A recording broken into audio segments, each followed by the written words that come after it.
নমস্কাৰ বন্ধুসকল, কেনে আছে? আপোনালোকলৈ আজি এক কৰিছো ফটাফটি ৰাসৰ ভিডিঅ'। তেন্তে অকণো টাইম বৰবাদ নকৰি বলক ভিডিঅ'টো চালু কৰো।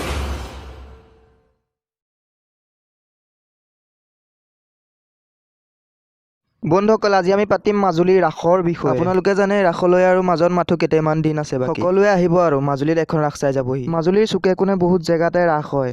মই আজি আপোনালোকক দেখাম এখন বিশেষ ৰাস, মাজুলী কমলাবাৰীৰ কিছু দৃশ্যৰ অকণমান মই ভিডিঅ' আপোনালোকক দেখাবলৈ চেষ্টা কৰি আছোঁ। ৰ'ব, ব'লক আমি প্ৰথমে চাওঁ ৰাসৰ অনন্ত সজ্জা দৃশ্য।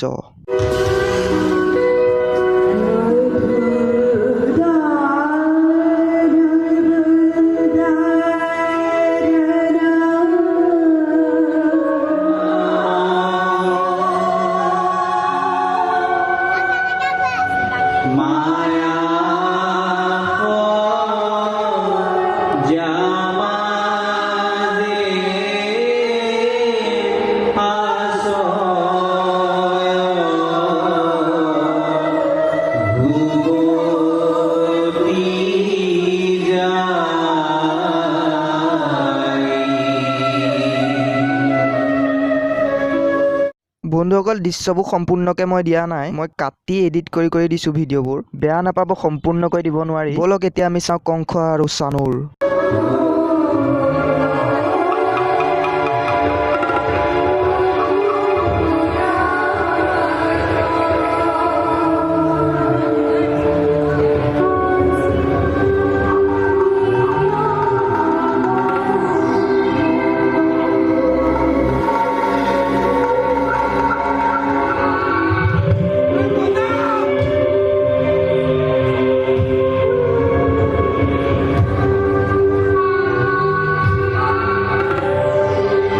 ব'লক বন্ধুসকল, এতিয়া চাওঁ আমি বসুদেৱ আৰু দৈৱকীৰ বিয়া। কংসই আগবঢ়াই আনিব দৈৱকী আৰু বসুদেৱ, আৰু নিজেই সাৰথি হৈ ৰথত লৈ যাব কংস, আৰু তেতিয়াই দৈৱবাণী ওলাই আহিব আকাশৰ পৰা।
এইটো সময়তেই কংসই বসুদেৱ দৈৱকীক কাৰাগাৰত ভৰাই থয়। ব'লক সেইটো দৃশ্য আমি চাওঁ।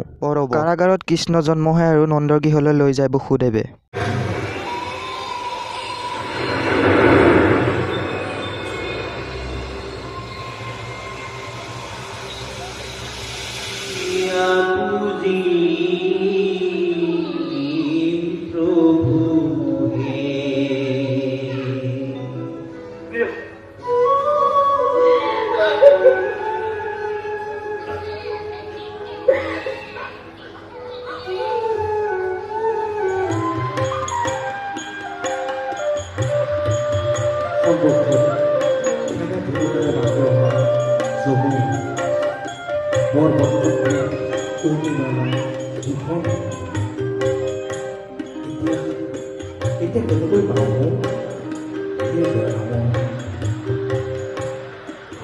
কাৰাগাৰত যেতিয়া দৈৱকীৰ গৰ্ভজাত অষ্টম সন্তান জন্ম হয়, তেতিয়া কংসই কি কৰে ব'লক আমি ভিডিঅ'টো চাই লওঁ।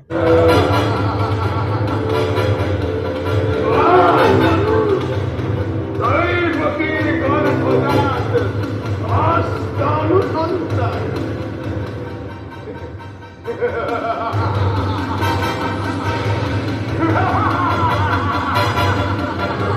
বন্ধুসকল এতিয়া মই আপোনালোকক দেখাম নন্দালয়ৰ কিছু দৃশ্য।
বন্ধুসকল এতিয়া মই আপোনালোকক দেখাম মহাৰাসৰ গোপী গোপিনীসকলে নচা।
বন্ধুসকল এতিয়া মই আপোনালোকক দেখাম কংস ৰজাই কৃষ্ণক বধ কৰিবলৈ পঠোৱা অঘাসুৰ।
বন্ধুসকল ভিডিঅ'টো ইমানতেই মই সমাপ্তি কৰিব বিচাৰিছোঁ। আজিৰ ভিডিঅ'টো মই অলপ বেলেগকৈ বনালোঁ। অলপ ৰাস আহি আছে, মই ৰাসৰ দৃশ্য আৰু আপোনালোকক দেখাবলৈ মোৰ চেনেলটো ছাবস্ক্ৰাইব কৰি থ'ব। এটা নতুন ভিডিঅ'ৰ সৈতে আপোনালোকক লগ পোৱাৰ আশাৰে আজিলৈ ইমানেই।